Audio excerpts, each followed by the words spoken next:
pela escrava-mãe. É a nossa história, né? Então você está sentindo que nossos antepassados passaram. Aí, aqui agora, vocês não podem entrar, mas daqui a pouquinho já sai com a Luena. E isso significa muito para mim. Porque alguns dos meus descendentes estavam entre os escravos africanos que foram trazidos para o Brasil.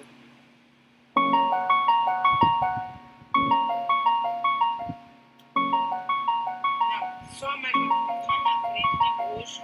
A escravidão acabou. Mas o racismo, ele continua até hoje. É só gravar. Meu destino está preso à dor. Mas um dia, tanto abuso há de se transformar em esperança.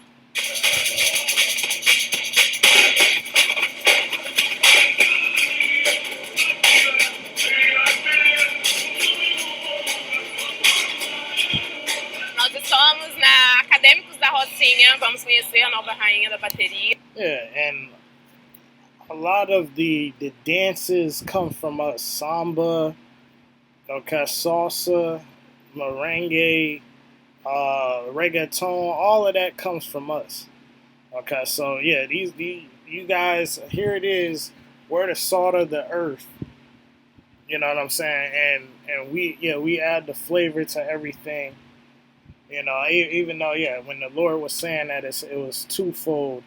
You know, and speaking of this word, and you know what I'm saying, but and being that light, you know, but you know the twofold aspect of being the chosen people, and everyone flocking to us, and we're us setting the trends, all of that kind of stuff. We made these dances, you know what I'm saying, that people use today, and I'm really talking to Latin America.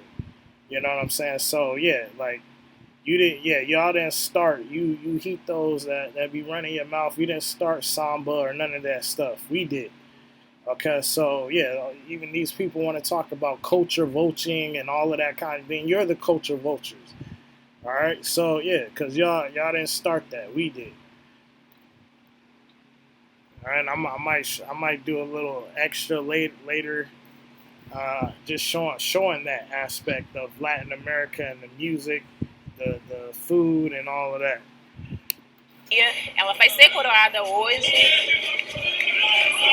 So basically, this sister, she, matter of fact, matter of fact, it's coming up.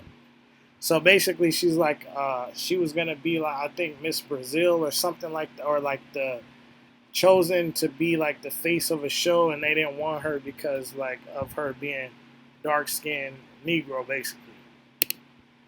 Aqui são pouquíssimas negras que a gente tem como rainha de bateria. O que é vendado aqui são as mulheres brancas, de cabelo liso, corpo bonito e tarararara. E isso vai atrair dinheiro para a escola. Se colocar uma menina negra, vai chamar atenção. A maior rede de TV do Brasil tem a sua própria rainha de carnaval, a Globeleza.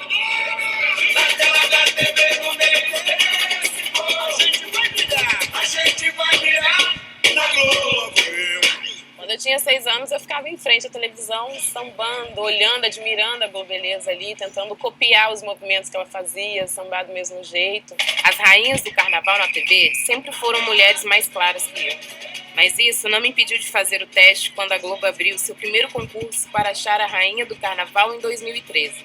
Me ligaram falando, Nayara, para... Yeah, so and just like in America, you know, the whole thing again with us, you know, that the colorism in the Israelite or Negro community, you know what I'm saying, the dark versus the light, you know, the light skin getting all the best parts more than the dark skin, you know what I'm saying. So that's kind of what she's talking about.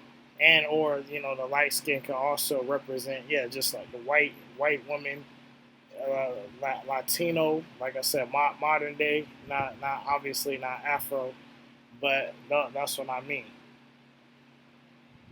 Bem, você passou, você está entre as 10 selecionadas. E para mim seria uma honra poder representar a maior festa popular brasileira. Mostra o seu samba pra gente.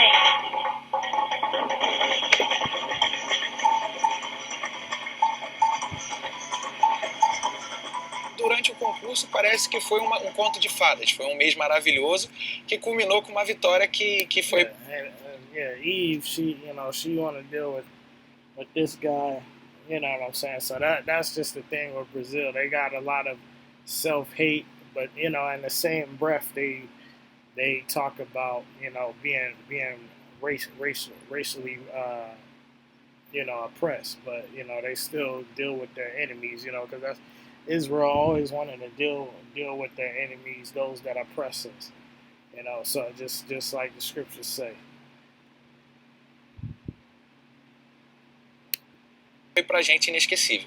A Globeleza 2014 é Nayara.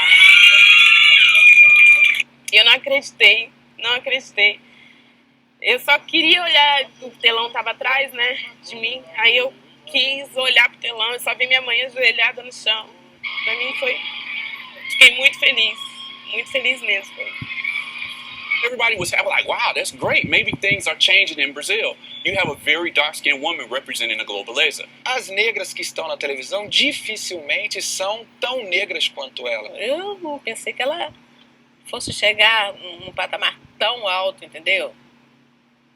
Isso foi algo esplêndido.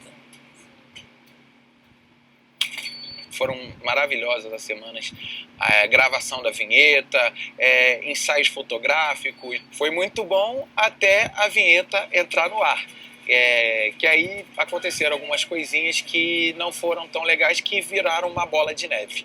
She was blacker than the previous Globelezas. She was probably, what you would say, black. The other Globelezas, for Brazilian standards, are mulatas. In traditional Brazilian fashion, it wasn't but a few weeks before almost terrorist comments started coming in on the internet.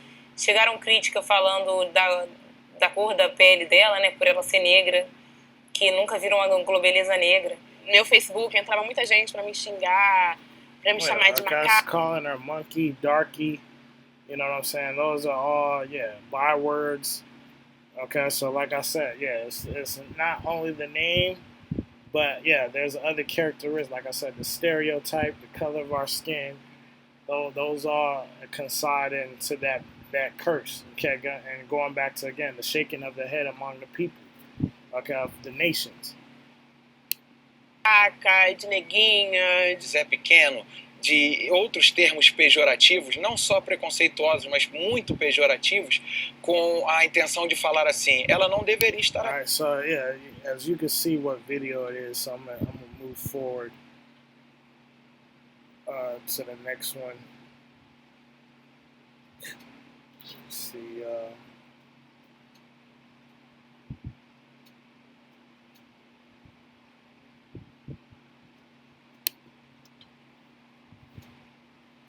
If you're over 25 and driving a car, you have to use Surant. With Surant, you can get auto insurance as low as $19 a month. If you're over 25, own a car with a clean driving record, you can drop your auto insurance to as low as $19 a month in less than 60 seconds. Don't wait any longer. It's super.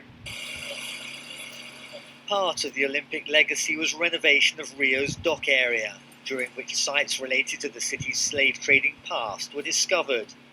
This tour tells and again, and I gotta keep reiterating, what this is about. Okay, this is just showing you Deuteronomy 28:37. Like I said, it's from the bywords being called nigga. All those ape, monkey, darky, coon. We know those names. Too, like I said, it also could represent. Like I said, the stereotypes, because the stereotypes and things like that associated with being black, being, being a Negro, or what they call us a nigger, all of that kind of stuff, coincides with that. So, like I said, just showing you, we already dealt with, like I said, it's all throughout the South America, but I was just getting, just showing examples of every continent that we're on, where we're being oppressed. Okay, so yeah, we dealt with Bolivia, Peru, Argentina. You know what I'm saying? So and like I said, that video, the Argentina were black natives. This is a good one. I might go back to that actually because that's a good video. In the poor neighbor, alemão normalmente say racism rooted in slavery has not gone away and is not being addressed. Se você é negro, tá saindo do alemão, normalmente você vai ser abordado, você vai ser. If you're a black man living in a favela, you show no respect by the police. Okay, so being a young black man in Alamao, it's a daily struggle to survive. Yeah, so like I showed with the Bolivian, police brutality. Okay, so that's all over, just like and here in the States. All right, so they're being oppressed by the police out there in Brazil. Okay, a lot of Afro-Brazilians are being killed by cops. Each day of life is a celebration. Isso é diário. Cada dia vivo é uma Okay, comemoração. you hear what he said? Day. Each day of life is a celebration. Let's get that. Deuteronomy 28.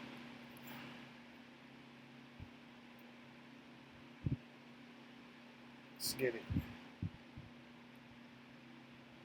28 and 66. Okay, so matter of fact, 65. And among these nations shalt thou find no ease, neither shall the sole of thy foot have rest, but the Most High shall give thee there a trembling heart and failing of eyes and sorrow of mind. So that's what's happening. And all these nations where we are, that's what's happening. But noticing how he said it's a celebration if you live another day. Okay, so yeah, because they don't know like if they're gonna die. Same thing with us over here. You know what I'm saying, brother? Go out, get pulled over by a cop. That might be it for him. You know what I'm saying? So, and it says, and thy life shall hang in doubt before thee. Okay, so yeah, your life will hang in doubt. So every day, yeah, it's a celebration that you made it to the next one. Okay, and thou shalt fear day and night, and shall have no assurance of thy life. Okay. Of life is a celebration. Isso é diário. Cada dia vivo é uma comemoração. We had to cut short filming in the poor neighborhood of Alamao when we heard gunfire. We later learned that a policeman was killed and another wounded. 2 people who live in the area were also wounded, an almost daily occurrence. Ela vai ter que ter melhor. Ela tem que buscar. I can only hope that my 17-year-old daughter has a future, that she survives, because people here are dying and are being killed. She will have to struggle to survive. I'm fighting so that she can have a future. It's in places like this, the Alamao favela or shanty town, that many of the killings take place. Often unreported, the killers usually unpunished. The clashes continue outside the favelas. Police chase these young men from the beach because they say they were harassing tourists. The men insist it's because they're poor and black. Police say they're defending themselves in their war on drug gangs. Amnesty International presented this 200,000 yeah, because they're being profiled. You know what I'm saying? name petition to the Rio State Security Ministry, complaining that since 2009, police have killed nearly 3,000 people, most of them young black men. We cannot talk about public security policies with 3,000 people. 2009, police have killed nearly Security Ministry, complaining that since 2009, police have killed nearly 3,000 people, most of them young black men. So since 2009, 3,000 people have been killed, young black men. All right, so again, you clowns want to talk about who's under the curses, and you want to talk about the biggest tribe is y'all know. Okay, Negroes, and you're not going to tell me that those is all the Southern Kingdom. All right. Okay, so let me get this real quick. This is Leviticus 26 and 17. And I will set my face against you, and ye shall be slain before your enemies. they that hate you shall reign over you, and ye shall flee when none pursue you. Okay, so we would be slain by our enemies. Okay, so 3,000. Okay, and yeah, we know that no justice has been taken. So yeah, Zechariah 11:5, whose possessors slay them and hold themselves not guilty, and they that sell them say, "Blessed be the Most High, for I am rich," and their own shepherds pity them not. All right. We cannot talk about public security policies. We cannot talk about preventive measures to reduce police killings if we don't address the issue of racism. Unfortunately, this is still a taboo and this is not openly discussed, but it should be. Security was tight throughout Rio de Janeiro before and during the Olympic Games. Visible, reassuring for all to see.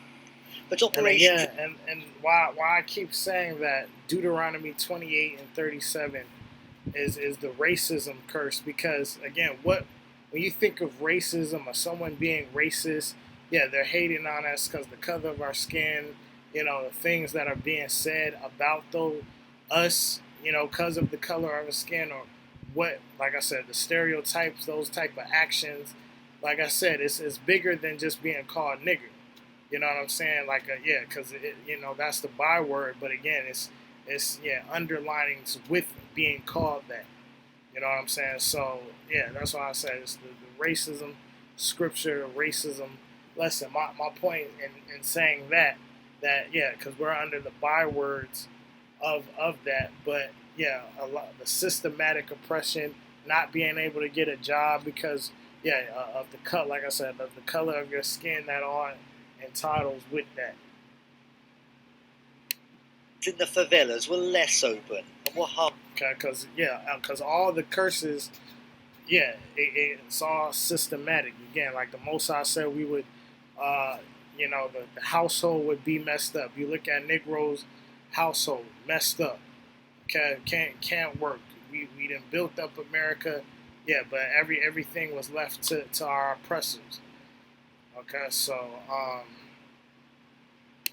hardly reported. People here say they know what happened, but their voices are rarely heard. Daniel Schreiner, Al Jazeera, Rio de Janeiro.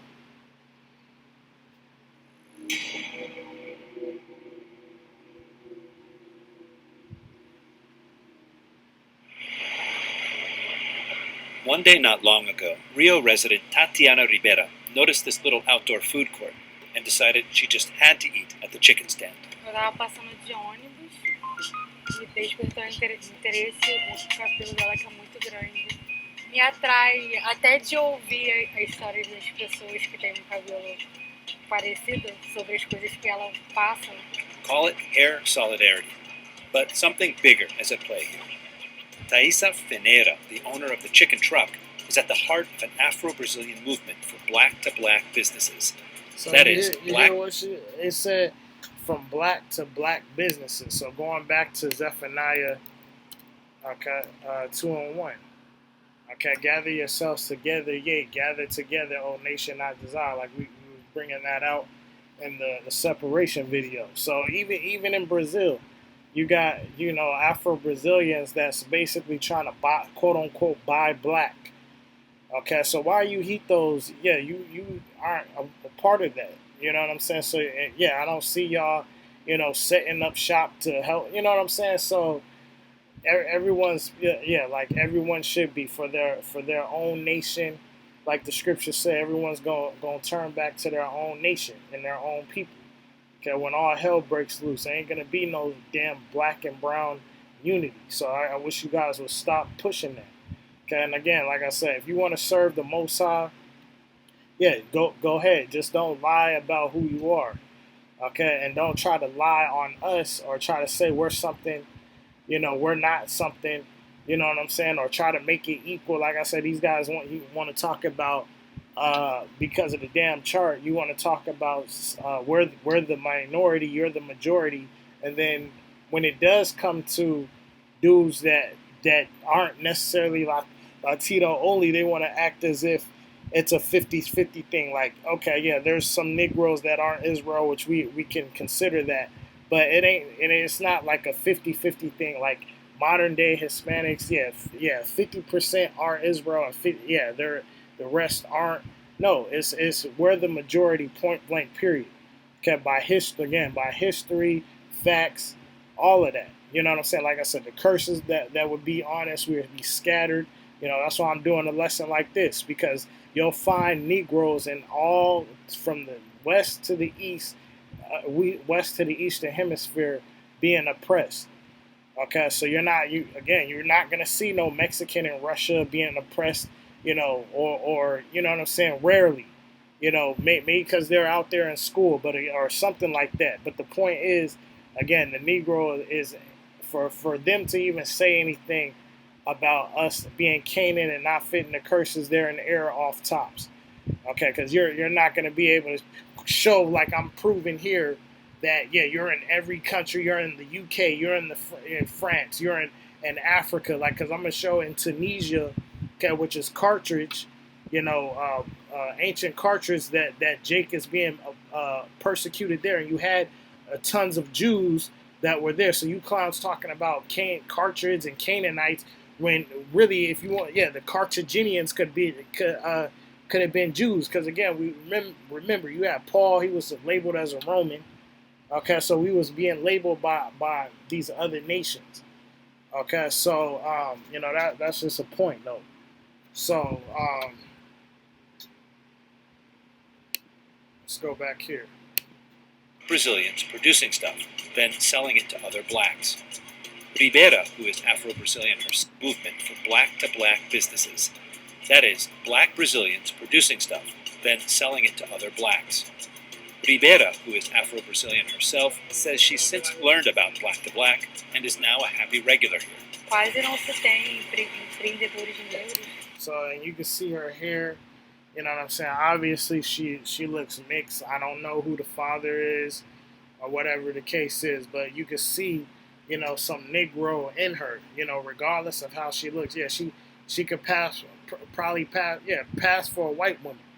You know what I'm saying? If her hair wasn't like that and it was made some type of way, you know, maybe straightened, you know what I'm saying? Like, and it would depend on the texture, because maybe her hair, it would still, you know, be coarse, or, you know what I'm saying? So, but you can still tell that, yeah, she got to be mixed, have some Negro in her. Quase não se tem negros em áreas importantes, de negócios altos, de área nobre, de tudo que é importante, não tem muitos negros. T.O.Z, who opened her chicken truck 4 years ago, is trying to change that, first in her own kitchen. Eu tenho companheiro que é homem preto. Eu tinha meu trabalho, minha carreira desenvolvida, e ele ainda não. A gente percebe que esse movimento para homens ainda é bem difícil. Acho que o homem ainda não está, principalmente o homem negro, que fica na linha de tiro, que é o homem de 15. So yeah, look at black men, especially aged 15 to 29, have a hard time because the workplace often criminalizes them. So yeah, you know what I'm saying? So she's saying, yeah, it's hard for black men to get work, just like it's hard for Jake to get work, you know what I'm saying? So, yeah, because the system is against us. Alright, so... 29 anos ainda não consegue se adequar porque ele é sempre criminalizado pelo mercado de trabalho. T.O.Z recently hired Leila da Silva, 53 years old, Afro-Brazilian. Estava desempregada, tive uma oferta, né? E vim parar aqui. É importante mostrar para as pessoas que os negros têm um lugar para poder trabalhar, que são importantes, sintam-se pessoas importantes também. But where T.O.Z is really trying to influence society is on the customer end, getting more black Brazilians like Tatiana to stop by. But it isn't easy. Aqui é bairro de classe média na Zona Norte.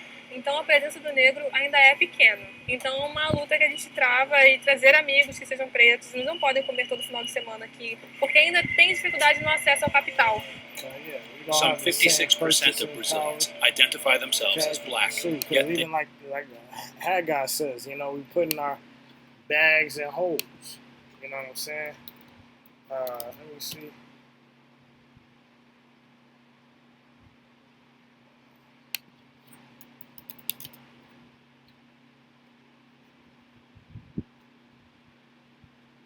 Yeah, ye have so much and bring in little. Ye eat, but ye have not enough. Ye drink, but ye are not filled with drink. Ye clothe you, but there is none warm. And he that earneth wages to put into a bag with holes. Okay, because yeah, we, you know what I'm saying? That's clearly us. Okay, we don't have, we still don't have the same purchasing power. And even though we, yeah, they say we do, you know what I'm saying? Because yeah, if we collectively put the money together, they say what? We have either million or trillion buying power. You know what I'm saying? But it goes from us quick. You know what I'm saying? Because yeah, all this stuff that we're not trained to be in our right minds to put this money together collectively. You know what I'm saying? That's part of the curses again, because again, what does the scripture say? We would lend, we wouldn't lend to the nations. We would have to go to them. Okay, so imagine, if that money was amongst us, you know what I'm saying? That $1 trillion spending power was amongst us. Yeah, we would be able to start companies, you know what I'm saying? But no, you know what I'm saying? Because we're under the curses. Okay, so, yeah. Porque ainda tem dificuldade no acesso ao capital. Some 56% of Brazilians identify themselves as black, yet they are disproportionately poor. For many, the answer to why starts here at Rio's port.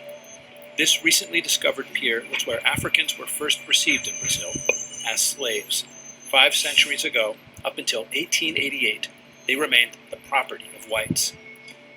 As atrocious as that history is, black entrepreneur Giovanni Harvey says some people use it to simply write off blacks today, which is wrong. Muitas vezes as pessoas associam essa dificuldade a uma herança da escravidão. Estabelece uma relação mecânica entre a pobreza da população negra. Giovanni Harvey says some people use it to simply write off blacks today, which is wrong. Muitas vezes as pessoas associam essa dificuldade a uma herança da escravidão. Estabelece uma relação mecânica entre a pobreza da população negra e o fato da população negra ser descendente de escravos. Isso não é verdade. A pobreza da população negra está ligada ao racismo. The black population's poverty is linked to racism. Okay, so yeah, linked to racism. We're under the curses. All right, so linked to racism, the poverty, because again, like I just said, that we would go to the nations for one of all things. So that means they would control our spending, control how we live. Okay, control. Yeah, we would be at the head, not the tail. You know what I'm saying? So all of that is part of the curses. That's linked to racism because Deuteronomy 28 and 37. All right. So it's only clear that we're the Israelites. Cause and like I said, I've seen brothers do lessons on Deuteronomy 28 and 37, but this I'm all praise to the Most High, because I was just trying to get to the points and showing, but it's like some of these things that they're saying is just going and further showing the scriptures. Okay, like I said, it's clear. You look at the curses, you see our poverty, you see the racism that we go through. Okay, slavery, all of that. You know what I'm saying? All in Deuteronomy 28. Okay, but this is happening in all nations. Okay, you'll see the Negro at the bottom in all nations. Que o racismo é que perpetuou uma relação de desigualdade que se originou na relação da escravidão. Especially structural racism, Harvey says. Harvey is a successful black businessman. He helped start the black-to-black movement, incubating hundreds of black startups in recent years. E eu percebia que as pessoas não conseguiam desenvolver negócios, não é porque elas não tinham competência, é porque não tinham oportunidade, porque não tinham acesso à informação. Black Brazilians, Harvey says, have traditionally passed by what black businesses there are, shopping instead in white-owned establishments. But all that's changing. More and more Afro-Brazilians are finding each other and their businesses online. A postgraduate student named Eduardo is in Rio for a little research.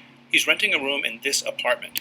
And like I said, you all can just go back and watch these videos on your own. Like I said, I'm just touching points, but you know, for time's sake. But like I said, I'm gonna cut all of these videos in half. So this is basically your part one, Latin America. All right, and then I'll move on. I believe to Europe next. Changing. More and more Afro-Brazilians are finding each other and their businesses online. A postgraduate student named Eduardo is in Rio for a little research. He's renting a room in this apartment, an apartment he found on a website called diaspora.black. Eu achei muito interessante a iniciativa, como eu trabalho com sempre com questões étnicas, sempre da questão da negritude no Brasil, eu encontrei isso no site de uma amiga. So this is both a way for you to have a roof over your head and also a way to gain further insight into your area of expertise. Sim, porque eu achei uma iniciativa brilhante, assim.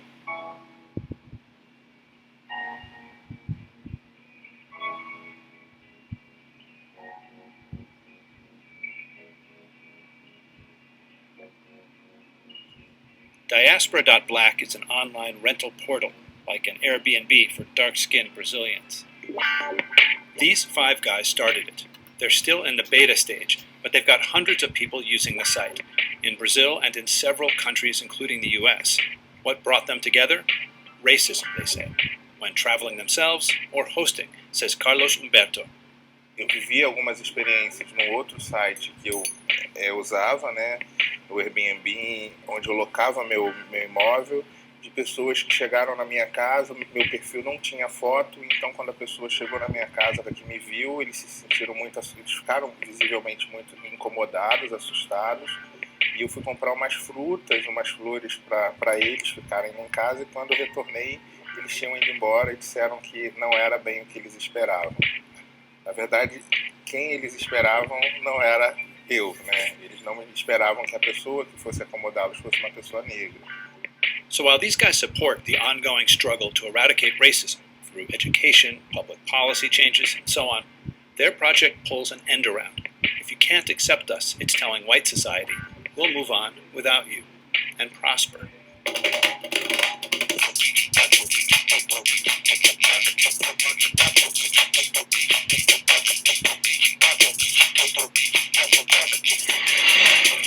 The internet is making this possible like never before.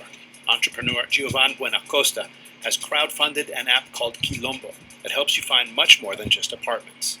Você quer agora uma comida baiana, uma comida africana, uma comida da Nigéria. Você vem aqui, pega o seu aplicativo e encontra esse negócio facilmente. Nós começamos com 10, 20, 30 negócios. Atualmente a gente está chegando. So even with the Airbnb, as soon as they seen him, you know, they had turned back. All right, so let's show Cuba.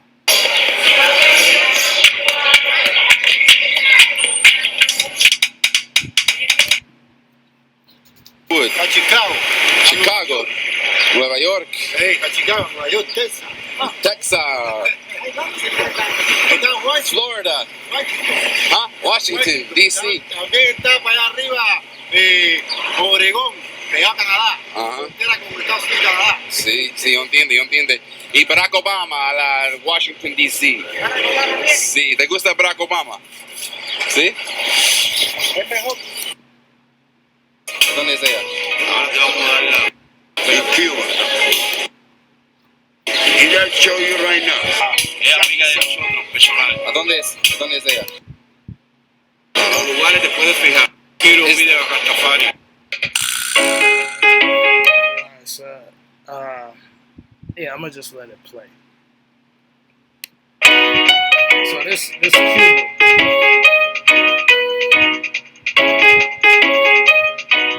¿Cómo es la vida para una rasta aquí en Cuba? Cuba, tranquilo, mucho control. preocupado por lo tranquilo. Dile que tú estás tranquilo. Sí, siempre tranquilo, pide a Rastafari, pide a Sana. ¿Y alguna vez has experimentado la discriminación de racismo? Racismo, sí, grande racismo. The big racism.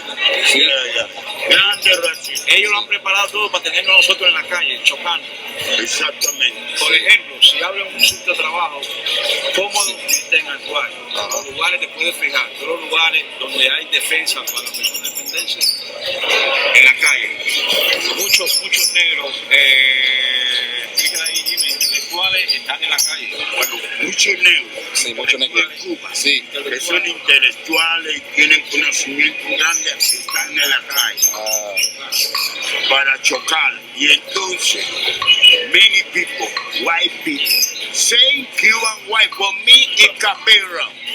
You understand Capero? Rice, the key is not good, not the officer. They say they understand. But yeah, so just showing you, you know, but you guys want to say that's Manasseh. Okay, you want to say, yeah, the light-skinned ones, which I showed how Latino was in a race, and I showed all type of Edomite, you know, Cubans. So it's the same kind of situation to Argentina. But again, in the midst of that, yes, you still have those mestizos that are not Israelites. That they're doing the same thing the Edomites are, because some of them are Esau, like I said, some are Japhet, some mixture of Ham, like I said. So, yeah. All right. So that's Cuba.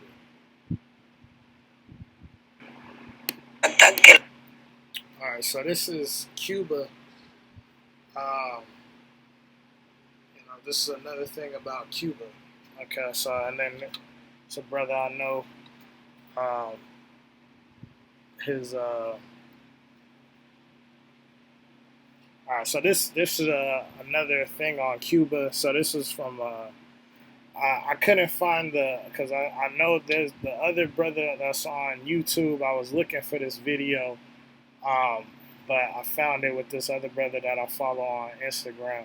So this is Cuba though. So but even the brother, you know, he said our people, the Negroes, also go through racism and all the Deuteronomy 28 curses in Cuba and all these Latino countries, but y'all still want to believe in the 12 tribes chart. Hispanics and Native Americans are heathens just like the white man, which exactly, you know what I'm saying? So again, there's brothers with common sense. All right, so but I done showed that, you know what I'm saying? So yeah, so let's get into it.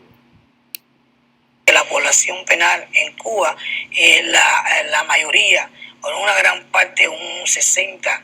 So every place, Peru, Bolivia, you know, Ecuador, it's like I said, I didn't even touch into Colombia.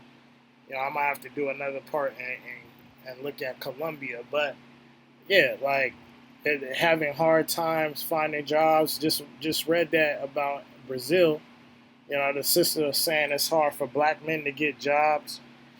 All right. % es de la raza negra. Los negros viven en barrios marginales.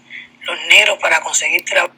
And just like the Rasta was saying, you know, about, you know, a lot of intellectual blacks. Yeah, they put them out in the streets. Okay, so it says if we walk through the streets of Cuba. No es fácil, aunque sean buenos. Nosotros podemos caminar por las calles de Cuba y cuando vemos a un policía deteniendo o pidiendo el carnet de identidad a un ciudadano, por lo general siempre a un negro, alimenta este racismo. También voy a poner un ejemplo. Nosotros las damas de blanco cuando nos van a repudiar muchas veces utilizan y me dicen, negra, ¿qué tú estás haciendo ahí? Tienes que agradecerle mucho a la revolución, que si no fuera por la revolución tú no comieras ni te vistieras. Negra, mona, negra, quítate la peluca, negra, tú eres un King Kong. Yeah, exactly. See? Yeah, proverb, byword, they would say black ape, take off your wig. You're a King Kong, black pig. So all of these, yeah, bywords, proverbs. Okay? All right, and like I said, I showed during the Peru game doing monkey chants. They weren't, so let's not get it twisted and think it's just the white man, and all of that. You know what I'm saying? So yeah, let's not get it twisted. Negra, cochina, me dijeron los otros días que la población. All right, so that was pretty much it on Cuba. All right, so let's get let me see something before I'm still holding off on the Mexican thing. Oh man, cause y'all not ready for that, man. So let me see if I had anything else before I.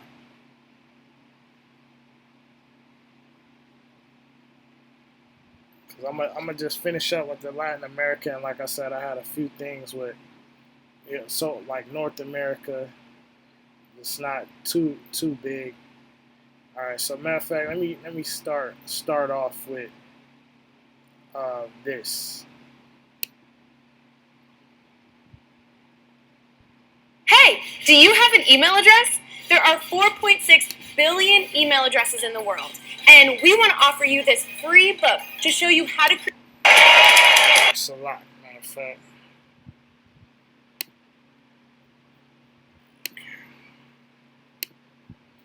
All right, so this was in Brazil. It was like Quando eu conheci Donata, eu achava que ela estava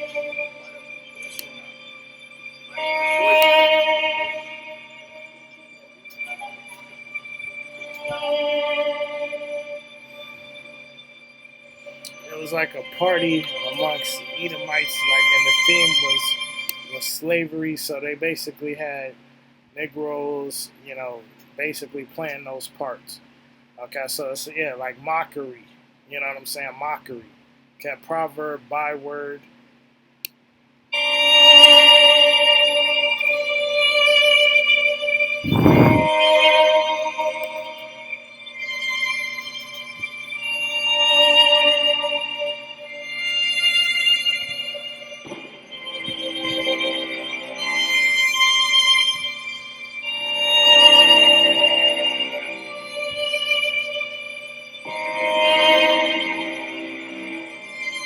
So it says plantation slavery, plantation in rural Brazil.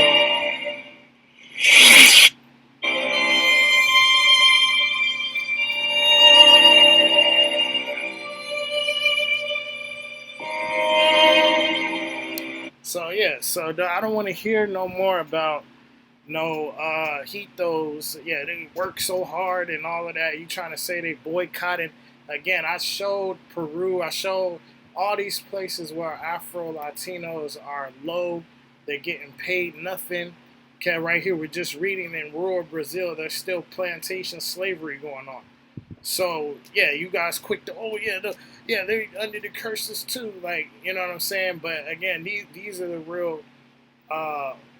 You know what I'm saying? The 10 tribes, like if you want to say they're the 10 tribes, like I said, they because you got still 10 tribes in Africa, okay, point blank period. A lot of 10 tribes are still in Africa, okay, and the 10 tribes that are over here are Negroes, okay, and yeah, so you can't get around that.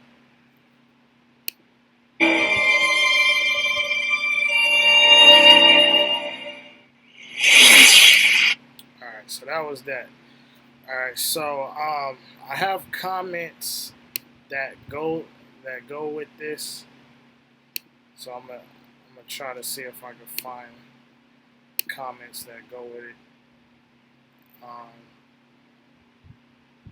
But let's see, here it is.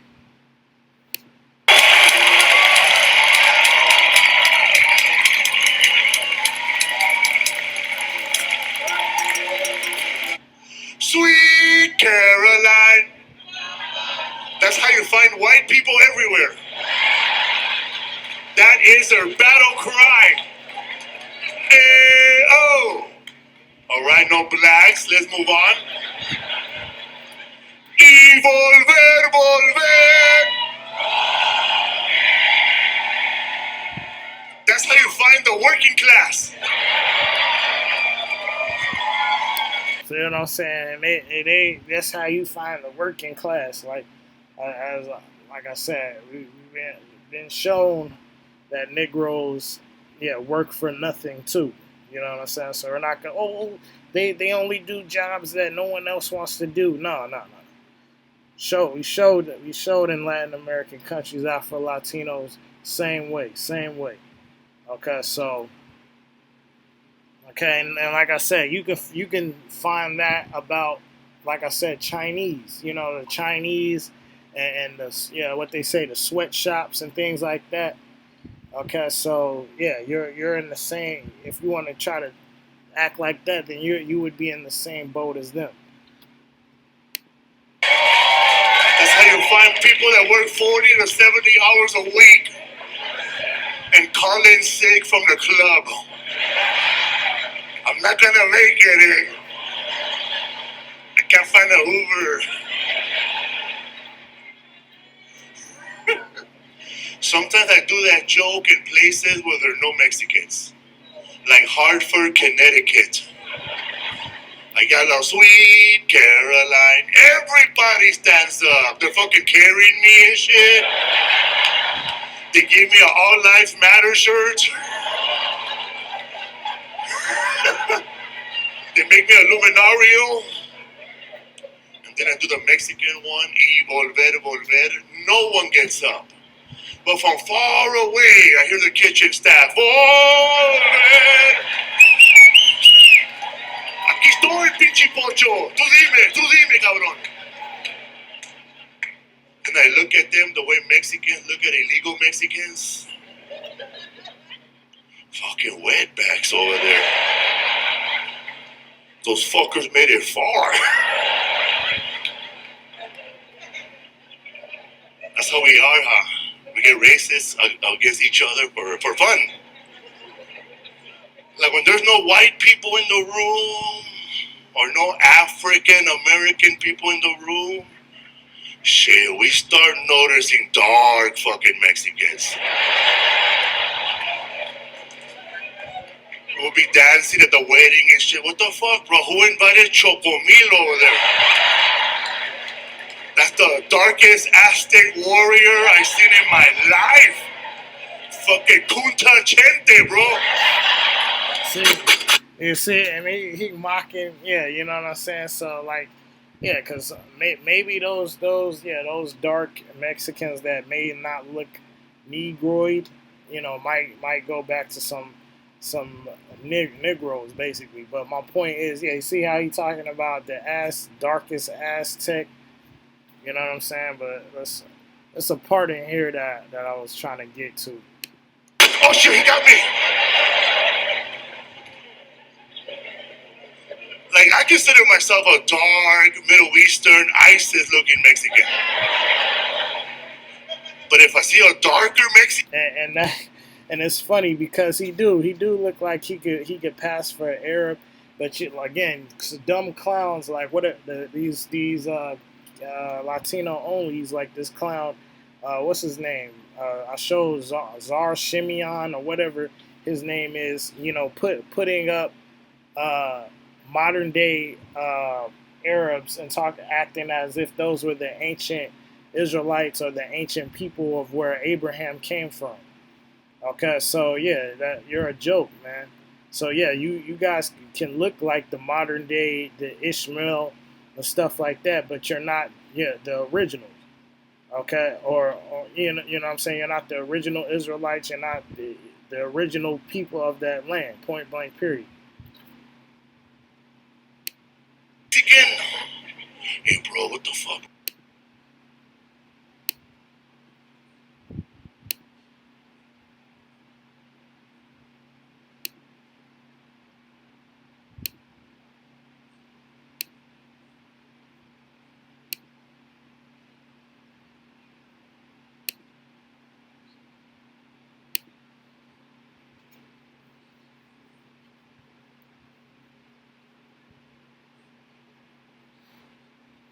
Okay, so that video, like I just played a little bit of it, but it was the comments in that one that I was more so focused on.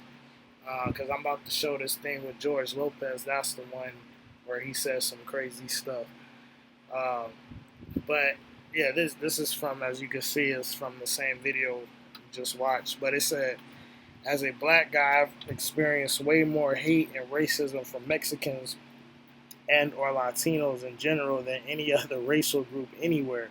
And it's not even a close second. So again, and on top of that, you have, our own, fighting against each other.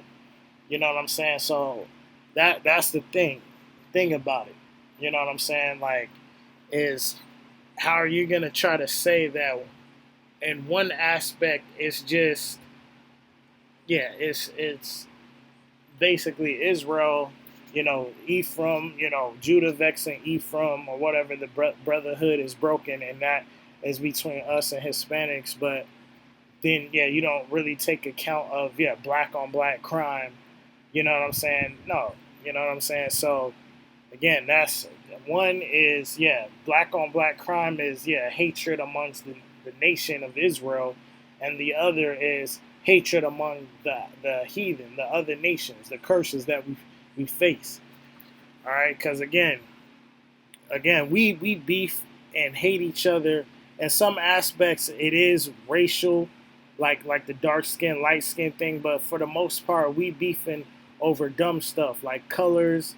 Like I said, the mean mug each other, that kind of spirit. That's the kind of spirit we on. We not, like I said, just going back to the soccer thing. Monkey chants. Like what?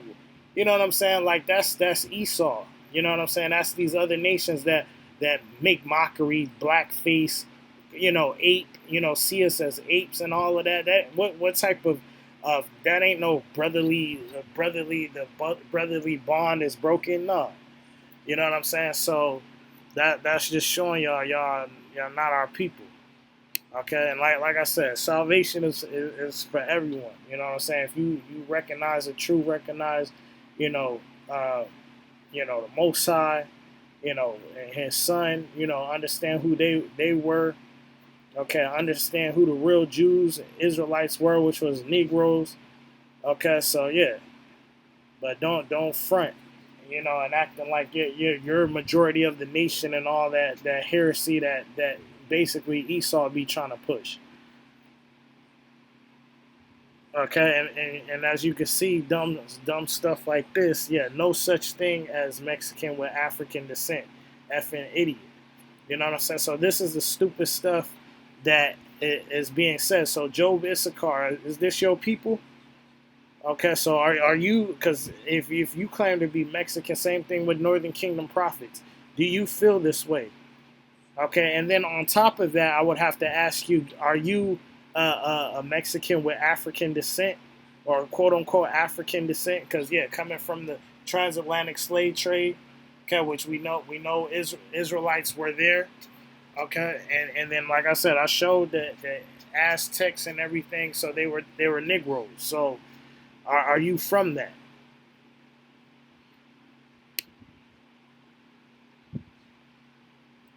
All right, so let me see.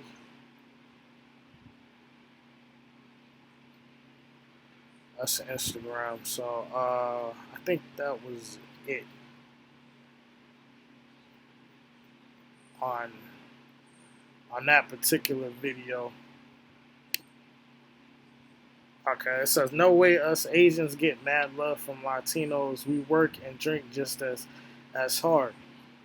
Okay, so y'all, and that's cutting y'all, because we say y'all Mongoloids, and y'all getting love from Asians, because that you're basically cousins. Like I said, an article I have, which I'm probably gonna bring out during the Canaan lesson, but just to show that natives and Asians are basically cousins. Okay, so y'all cousins. That's why y'all get the same love.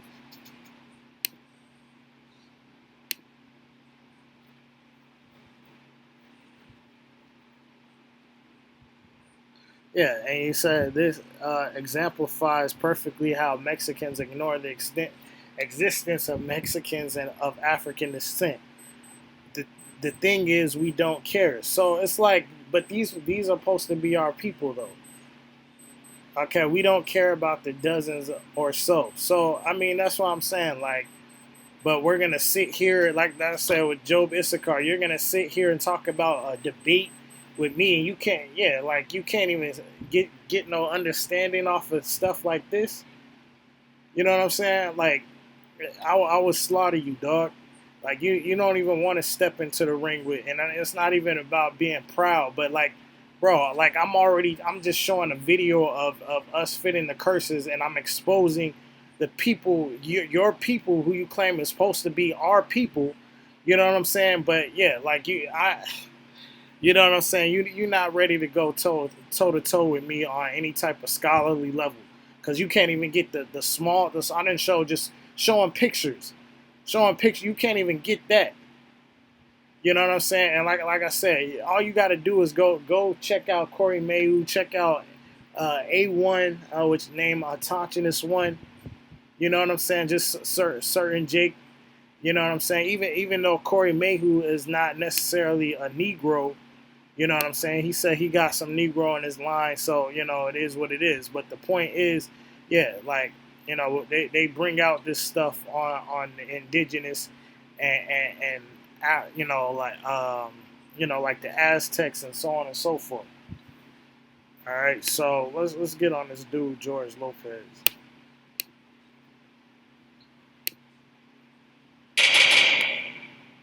There's still 2 rules in the fucking Latino's family. Don't marry somebody black, and don't park in front of our house.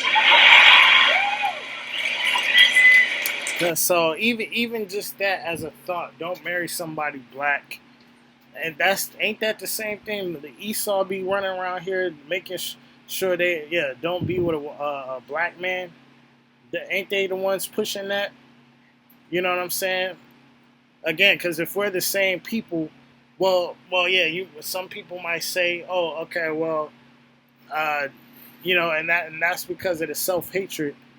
Obviously, even with, you got a lot of our women, and because I was gonna use the example of Dominicans, you know, they always don't want to associate themselves with black, you know, so they want to get a white man or whatever. Their parents tell them they don't bring no black man home, but even you can see that in African Americans, you know, they want that good hair. You know, you got women talking about, I want my kids to have that good hair. So it's just a matter of self-hatred.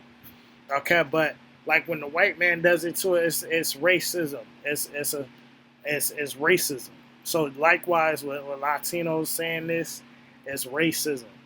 Okay, because again, we go to Latin America, especially he's Mexican, talking about Mexico and all the racist things of Afro-Mexicans and things that are done to them. Again, it's clear it's racism. It's not, oh, it's spiritual and it's under the curses and all of that. Nah. Sit your fucking ass down. Yeah, so he tell Eve to sit her ass down, but let's hear it one more time. There's still 2 rules in the fucking Latino's family. Don't marry somebody black, and don't park in front of our house. Sit your fucking ass down. Sit your fucking ass down. I'm talking, bitch. Sit your fucking ass down. Pay to see a show. Sit your ass down. You can't take a joke. You're in the wrong motherfucking place. You can't take a joke. You're in the wrong. So sit your fucking ass down or get the fuck out of here. Sit your fucking ass down or get the fuck out of here. I see you. Okay, take all fucking out. Motherfucking ass.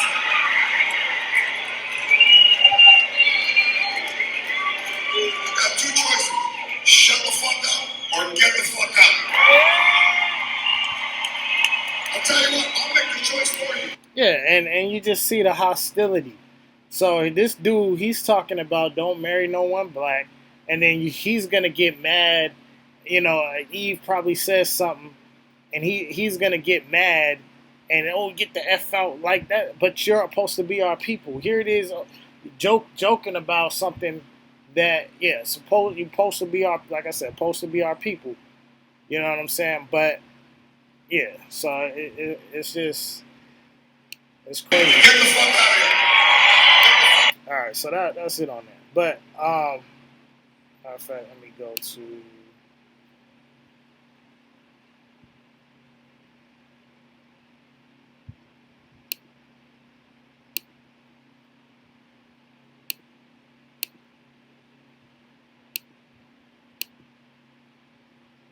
Okay, yeah, I'm half black and Mexican. Just to say that my Mexican family, let's just say that my Mexican family wasn't too happy about my black dad being at family parties. Okay, so yeah, I mean that ain't no the curse. Yeah, it is the curses. It's the curses of Deuteronomy 28 and 37 towards the Negro, not the brotherly covenant and the Northern Kingdom, Southern Kingdom now beefing. No. All right, so yeah, there go your boy. What's his name? Damn, yeah, George Lopez. All right, so that. Okay, and it says, yeah, I'm a black man and I dated a Latino woman before. When we broke up, I heard back from a friend of her family that her parents were relieved that we broke up because they didn't want their daughter with a black person. Okay, George is speaking the truth. Okay, so yeah. So, but they supposed to be our people. All right, so this is what I wanted to add from the George Lopez video. It says, I am black and Mexican. So another black and Mexican. He says his joke was actually real. Mexicans, or at least most of them, don't like black people. It's pathetic, but George Lopez was one of the main ones telling minorities to reunite. All right, so, but that doesn't mean we're the same people. That's the thing. Okay, because if you want to get technical, you try to link up with damn Arabs, because they're being called terrorists and called all type of names and stuff like that, and looked at different, you know what I'm saying, and treated certain type of ways, you know what I'm saying, especially like in Europe, because everyone's gonna think just like them stereotypes. It's all true. You know what I'm saying? Every Arab you see, everyone's thinking, they gonna blow something up. So every time you see a Jake, you think we gonna rob and do all of this stuff, this kind of stuff. So again, but that doesn't mean we're the same people. So like all this black and brown unity, cool. That's if y'all feel that's cool, but don't that don't mean you're Israel, and that doesn't mean we're the same people. All right, but like this comment right here, this brother was speaking truth. Okay, so I was saying, this comment right here, it says, I think we both agree that if brown and black came together politically, we would be stronger. Let's not fight each other. Let's support one another. And like I said, cool, black and brown. But again, that doesn't mean we're the same people. Okay, so that means that, again, like I've been saying, that we all have a common enemy, which is Esau. Okay, that everyone has a common enemy. Okay, and that's Esau. I mean, read Habakkuk the 2nd chapter. All right, that he's constantly in places that's not his. Okay, so matter of fact, let me get that real quick.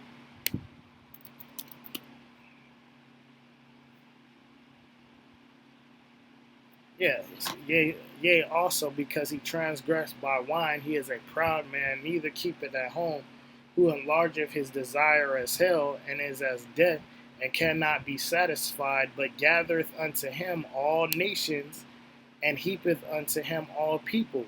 Shall not all these take up a parable against him, okay, and a taunting proverb against him, and say, woe to him that increaseth that which is not his, how long, and to him that layeth himself with thick clay. So everyone has, again, a common enemy. Okay, doesn't mean everyone that has a common enemy is our people. You know what I'm saying? So likewise with Latinos. All right, but it says now this brother said something that was hit the nail, man. He said, I will say this: brown people can be an ally, but collectively not stepping on blacks to gain some sick perceived advantage to being aligned with white supremacy. All right, so beyond that, blacks need to gain more esteem in our own race, working to gain liberation without looking to see what other groups are doing for us. No disrespect to your people. So so not stepping on blacks to gain some sick perceived advantage to being aligned with white supremacy. So exactly. Okay, because that's when the whole George Floyd thing happened. All I seen was in the people, Latinos claiming to be in the truth. All they would do was post on, the kids in the cages, and when y'all done rioting, then come and help us out. Like, do your own work. Okay, we out doing rioting, setting up stuff. You got to do your own. It ain't gonna be because you know what I'm saying. Y'all you say you being killed by cops. Well, go and do riot. Do what we've been doing. March. You know what I'm saying. Even though we don't condone that, and that's not gonna help us. But like, don't be trying to make your struggle align with ours. Okay, like I said, as soon as all of this hell, then all of a sudden here comes the pictures of y'all being hung. Now all of a sudden we're in the same boat. Again, like I said, everyone has a common enemy. Doesn't mean we're the same people. So black and brown pride, cool. That's cool. Work together because we all have a same common enemy. But that doesn't mean you're Israel, and that doesn't mean we're the same. Like I said, we're the same people. So that's some other stuff. All right, so let me go to this other thing.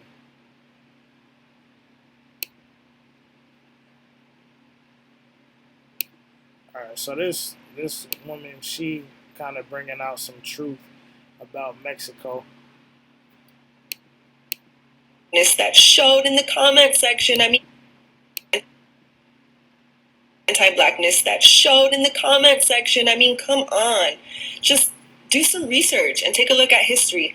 We were part of a caste system for a really long time, so that's why there's still colorism. I mean, look at these images. People are talking about Latinos getting offended by being called Mexican. So, and again, the mulattoes and all of that was, again, Negroes and the damn white man. Okay, and then, you had some Asians or Mongols in that picture, but even that, you had the mixture of those natives and Mongols. Okay, so it's a lot of complex stuff in here, but the point is, it was a lot of complex stuff that was taking place in America. All right, but again, mulatto would necessarily be Negro and the white man. Okay. Well, this is the same thing. Why are you offended if I say that you possibly have African roots? I mean, just look at history. Let me give you some examples. La Bamba. Well, the song La Bamba originated in Veracruz, which was originally sung by African slaves. Okay, and again, Veracruz, Costa Chica, all them places is filled. One brother used to say that. Costa Chica, Veracruz, all them places was filled with blacks. Okay, so but so and like I showed in the last lesson, in the south of Mexico is where you find the Chiapas, where you see the Mayan murals, you see the Olmec heads, so on and so forth. That things on Aztecs, that was in the south of Mexico, where guess who? Where the Afro-Mexicans be at. All right. Guerrero, which was our second president of Mexico, and guess what? He was African. So, still waiting on y'all racists who have this internalized oppression. I'm sorry to tell you, you also might be Asian. We are a diverse people. Mexico is a country, not a race. This is, I thought. So she cut you. So yeah, Job Issachar and just whoever, I keep calling y'all out, but basic, yeah, because Ayash, she talking about the blacks from the slave trade and all of that was or the black Mexicans was the remnant of the slave trade. Nah, you got that. Yeah, I already cut you on that. But even this girl's trying to tell y'all dumbasses that some of y'all is Asian. Okay. Damn. It's oppression. I'm sorry to tell you, you also might be Asian. We are a diverse people. Mexico is a country, not a race. Not a race. Because I thought there was so much anti-black. I wish you would have said, you dumbasses. Oh, man. Industry is definitely connected to politics and how it influences people. For example, novelas. The status quo and colorism is sustained through the use of media and psychology and how it affects people's perceptions. For example, in this novela, Angel is basically outcasted by his peers, and they portray him as a character whose parents are immigrants from the Caribbean.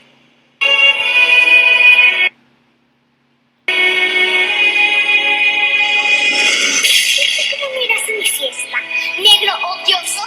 La Ciudad de México, regresando de ese viaje, que me decían que yo no era mexicana, que era centroamericana y que me iban a mandar a Centroamérica. Y, o sea, se me vinieron cosas a la mente. Sí, Centroamérica hay negro, pero no nada más en Yeah, things started running through my mind. Yes, there are black people in Central America, but there's black people in Mexico too. So like I was saying, how even just that little post that I have put up, but even you have stuff like this. I've never heard or seen black Mexicans. So these clowns. So you never been to Veracruz, like I said, Costa Chica. Okay, you never been to the South of Mexico. So that's how I know. Again, I'm saying, bro, you not ready to debate. You not ready to debate me. You not ready to debate anybody that knows this knowledge, man.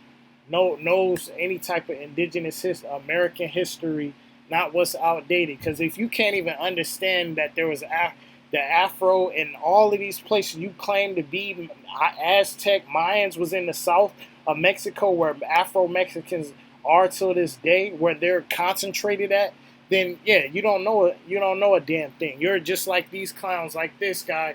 I've never seen or heard black Mexicans. You know what I'm saying? So yeah, man. What else? Cause that was the other one.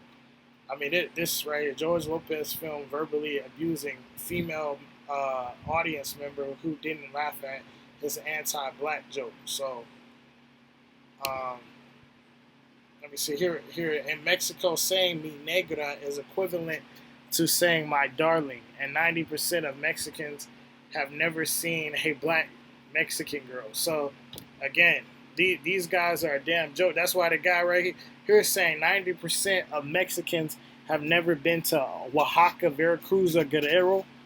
So, I mean, y'all are a joke, man. Like that's why it's like, cause it would be a waste. Cause it's not even like I could debate, for just edification purposes, but it would just be a waste of my time. You know what I'm saying? I'd rather just do videos like I'm doing right here, and just showing stuff that, cause you can't deal with this. You know what I'm saying? So why would I go on a platform and deal toe to toe with you? You can't even deal with the videos I've already brought out. You know what I'm saying? So yeah. All right. So matter of fact, so this is something else. I'll just bring this up. But it says Central America identity of black people recognized but needs neglected. Okay, it says although their human rights are increasingly recognized, blacks in Mexico and Central America are the poorest and the most marginalized people in Latin America. According to experts, people of African descent in Central America and Mexico are among the most vulnerable, poor, and excluded, outcast of Israel, poor and excluded on the continent. Okay, so that's why, dummies are saying they never seen a black Mexican or whatever, or Afro-Latino, or they're shocked when a black person speaks Spanish. You know what I'm saying? So, yeah, that's what's going on.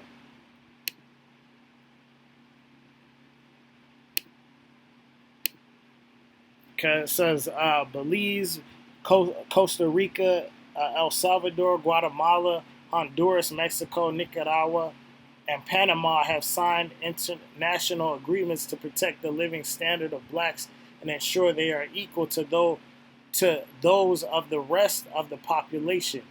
But in practice, these rights are ignored. So it says they're trying to be equal to the rest of the population. You think the rest of the population is talking about white people? No. All right. So, yeah, that was pretty much it on that. Okay, I just wanted to bring that out. Okay, so even this right here. Okay, so blackface. Okay, Guatemala's new president, a blackface star backed by the military. Okay, so he doing blackface. Okay, so yeah, but we're supposed to be the same people. You're gonna lie and say this is part of the curses and hatred amongst the tribes of Israel. Okay, so come on. América, también en México. Y si tú no lo sabes, ahora lo estás sabiendo. The media industry is definitely... Yeah, she said, if you don't know, now you know. Like Biggie, man. All right, so yeah, like going back to the clown that, like I said, I should have took his comments, but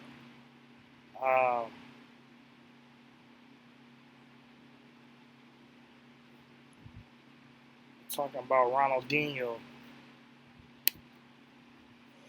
Former Barcelona midfielder Ronaldinho has spoken out against racism in football. It's difficult to talk about because it's something that hurts everyone, regardless of color, race, or country. And I showed you, Ronaldinho's mom. Like I said, so, but this was in Mexico when he started to play in Mexico. He was called in the 8th. Okay, so, matter of fact,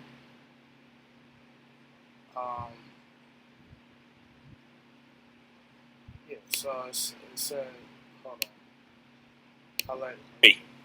We hope that it doesn't continue like this and that soon it stops. It's after a local Mexican politician posted an alleged racist slur against the footballer following his signing to Mexico's side, the White Roosters. Carlos Trevino, a member of the PAM party who posted the comments, has since apologised for his outburst. Ronaldinho was voted FIFA's World Player of the Year in 2004 and 5. His drop in form is often blamed on his partying. With his Querétaro team struggling in 9th place in Mexico's league, the footballer conceded he's had difficulty transitioning to Mexico. Physically, there are many things that are different, from the ball that is used here to the player's height. After 2 months of playing here, I'm worried about doing a good job physically so as to make it through the next games. Ronaldinho, a World Cup winner in 2002, signed for the White Roosters in September. So it said, Ronaldinho abuse reveals soccer racism in Mexico. Okay, so let me get to the point. It says, seriously, I tried to be tolerant, but I hate football and the idiotic phenomenon it produces, Trevino wrote. I hate it even more because people flood the streets, meaning it took me forever to get home, and all this to see an 8, a Brazilian, but an 8 just the same. So, again, 8, being called an 8, you know what I'm saying? Those things are bywords, man. Okay, and again, is I done showed in the different countries. All right, so okay, let's go to Mimi. So this is the Mexican cartoon. Okay, and he's supposed to be a boy, but they got him drawn as an ape. Okay, so this is Job Issachar. Y'all saying anything about this? Y'all make lessons and talk about the racism against the Negro or Judah? Do you speak on those things? No. All you do is talk about, oh yeah, we hate the Northern Kingdom. Why you coming against the Northern Kingdom? Whoever said you were the Northern Kingdom? Okay, whoever said, yeah, that's what I'll be talking about. Like you acting like, oh, we coming against the Northern Kingdom. Whoever said you was Northern Kingdom? Okay, yeah, because of a chart. Chart said you was Northern Kingdom. What did the artifacts say, man? What did El Dan the Danite say, man? Okay, what did all the facts that show that Asareth is in North Africa, Northwest Africa, man? You know what I'm saying? Whoever I said that because like Scarface, you know what I'm saying? Like he told the cop, whoever said you was one. You know, matter of fact, let me get that real quick.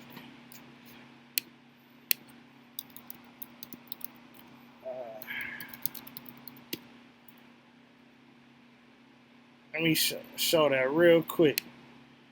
Yes, brothers. Whoever said you was one. Flipping you when we had you working for us. You wouldn't listen. Got hot tonight. Whoa.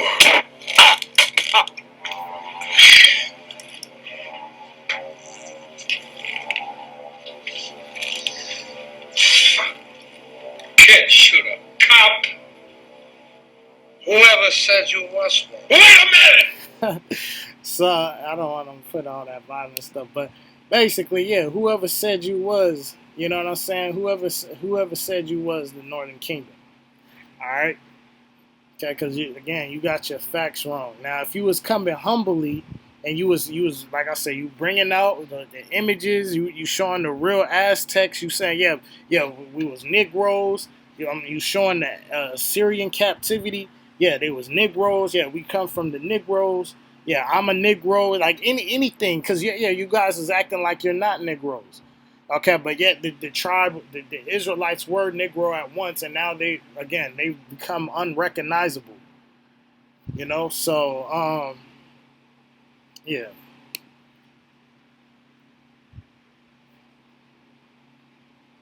Where is this one at? All right, so this parts of this comic book, Mimic. So in an earlier story, Mimic and his friends go to Ricardo's house after the then spoiled kid decides to make them to take a bath because of a mud fight they were involved. While bathing, Mimim forgets a soap bar and walked outside the bathroom without caring to dress, just to walk in front of Ricardo's mother that scared, began to scream that a chimp was in her house. Mimim, not catching the offense, really thinks that there is a chimp in the house, and both began running scared, the woman from Mimim, himself from the supposed chimp. All right, so yeah, so we should see that it's racism. Okay, while Mimim suffers a degree of racist taunting, especially in the first issues, the characters mocking him are depicted as either cruel or ignorant. As the story progresses, his race becomes less of an issue. All right, so let me see. Okay, so Mimim is a relentless boy who is not a very good student, not because of lack of intelligence, but for not being able to pay attention. Okay, he is surprisingly good at arithmetic. Okay, because again, that's all they think we are good at is sports. We're good at science and all type of stuff. Again, a lot of this stuff that we use today, and I'm not just talking about you know, the hair comb and all that. I'm talking about serious stuff, the computer, you know what I'm saying? All of that kind of stuff, like seeing the security system, all type of stuff. Okay, so yeah, like I said, planes. Like I said, you know, George Washington Carver, the light, yeah, light that you driving your car, you seeing the light. You know what I'm saying? That we started that. All right, but it says he helps his mother working in the street selling newspapers, and as a shoe shine boy. Mimin reflects the life of a poor Mexican boy in Mexico City. Mimin and his mother are the only Afro-Mexican characters. Okay, so again, just showing you that, yeah, he's a Afro-Mexican, but they drawing him like, yeah, like the a monkey. Okay, so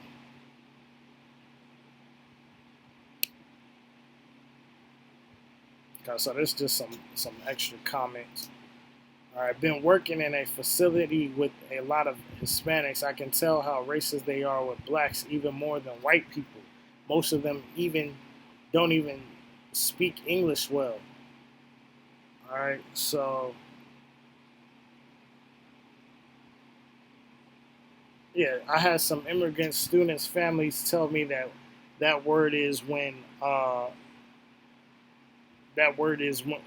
when you get to the U.S.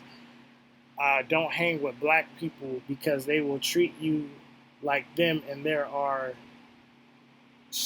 you know, I probably think it's shit, Slovakia, and other bad words. Okay, so yeah, you see that. A lot of right here, a lot of Hispanics like that. My first racist experience was from one of my ex-friends' Hispanic mom put me to tears. All right, so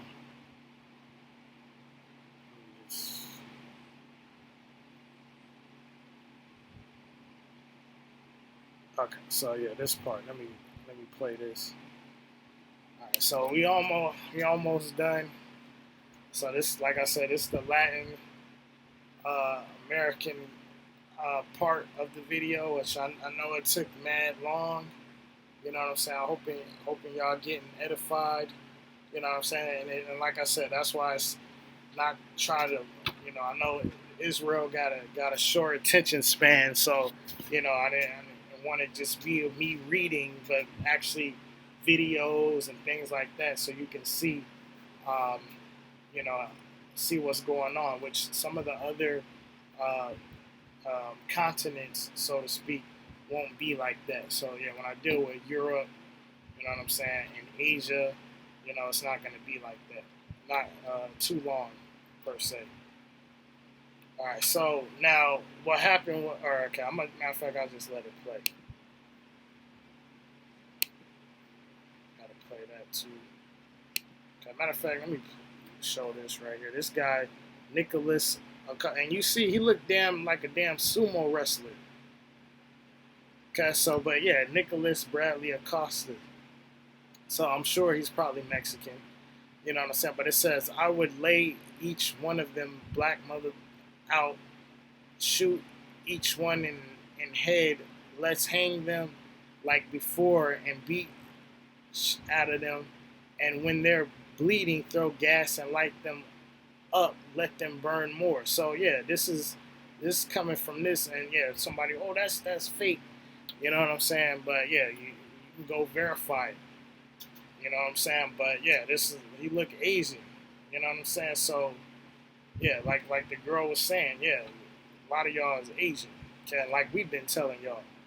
Okay, so that's why y'all got this kind of spirit. This is not a brotherly covenant and all of it. Yeah, it's broken. No, this is the same hatred that the other nations have. White man, Japheth, all of them. All right, so I got that. All right, so. Deputies kill a young security guard. Deputies kill a young security guard tonight. So what happened was cops killed this Latino security guard, and the point is I wanted to show what this dude is saying in the video. Now his family wants answers. Good evening. I'm Chuck Henry. And I'm Carolyn Johnson. Colleen Williams has the night off. NBC4's Darsha Phillips is live at the scene in Gardena, which is... The fucking smile on their faces. They fucking killed somebody, huh? Okay. Night off. NBC4's Darsha Phillips is live at the scene in Gardena, which is... The fucking smile on their faces. They fucking killed somebody, huh? Okay. They got nothing to say like always, bro. Like always. You guys fucking shot this guy 7 times in his fucking back. Cause so, and you see how he's talking to them. Okay, I got this on the side. Okay, so let me play that one more time, one more game. The fucking smile on her face. They fuck. Okay, so he's saying that she has a smile on her face. This is his own people, right? So we're establishing that. Somebody, huh? Okay. They got nothing to say like always, bro. Like always. You guys fucking shot this guy 7 times in his fucking back. Okay, I don't want the information. That's my brother. We just want to go see. I want her. Either put away Is it from me regulation there, to shoot fucking 7 or times? put the dog in the leash. Yeah, 7 fucking warning shots to the back, right? 7 fucking warning shots to the back. If an 18-year-old black boy that does some shit, you're just gonna shoot 7 times too? Hell nah, nigga. You gonna try to hold him back because he's your fucking race. Okay, so let's play that one more time. You're just gonna shoot 7 times too? Hell nah, nigga. You gonna try to hold him back because he's your fucking race. So, and you see the disrespect. First of all, it wasn't Jake that shot dude. Okay, so yeah, because again, you can see that the point, they ain't really talking to him. They're talking about, oh, he should have stopped it. And would you, yeah, and then her dumbass, the lady talking about, would you stop it if it was a, we've been getting killed from day one. Y'all just, yeah, because these clowns want to bring up stuff about the kids in cages, and they want to say, yeah, here and there, yeah, some Latino is shot by cops, but you're trying to equate that with what we've been through. Okay, I got stuff that Asians been shot, man. You know what I'm saying? You know what I'm saying? I got, even with the hanging thing, you guys trying to bring out stuff about y'all being hung. I can show that Asians were hung, fake Jews were hung. You know what I'm saying? Other races was hung before. Obviously not more than the Negro, but the point is, you're not gonna try to act like that. You're catching hell like us, and you're catching it at a high level. No. Okay, but then this guy, he talking about, yeah, he bring up again, because y'all love saying nigga. Okay, yeah, you know what I'm saying? So, yeah, it's just showing you the hatred, man. You're just gonna shoot 7 times too? Hell nah, nigga. You gonna try to hold him back because he's your fucking race. Huh? And yeah, because he's our race. You're not. You know what I'm saying? So, but at least, yeah, he know that. But as you can see, this woman was the one smirking and doing his own people. As the brother right here, he's trying to console and trying to, you know, look at this guy fucking trying to talk it out. His dad is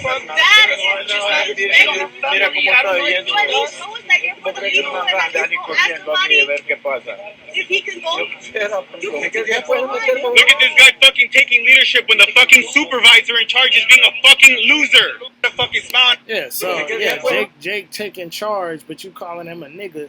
He's the only one trying to look out for the situation. Okay, where your own people ain't trying to do it. But again, you want to, yeah, that nigga and all of this kind of stuff. Cause so, and like I said, I'd be doing this lesson for you brothers that have been caught up in this chart.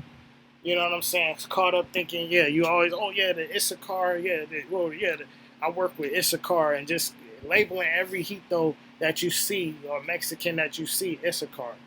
You know what I'm saying? This is for y'all to wake up. All right. So, I think I'm done with all of this right here. So, all right. So, pretty much done with that. I don't need the Scarface no more. Former boss. All right. So let me go to.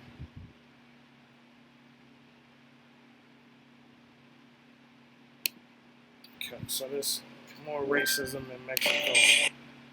All right, so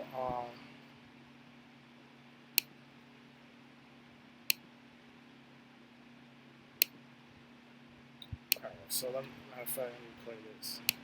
In 2014, they were 7 Los Angeles men were charged. 3 years ago, a firebombing of African American homes. Again, racial. Okay, so Hispanics did this. So what? You firebombing for racial problems. It's already been proven in Cali that that's what happens. Okay, the gangs be trying to kick black people out, trying to attack blacks. Just like you can go back to the whole thing in Chicago. Okay, you can go back to the whole thing in Chicago where they was attacking blacks for no reason. No, there wasn't even looting or none of that. Firebombing African Americans living in a heavily Hispanic area in 2014. They were charged in a 10-count indictment unsealed in federal court Thursday.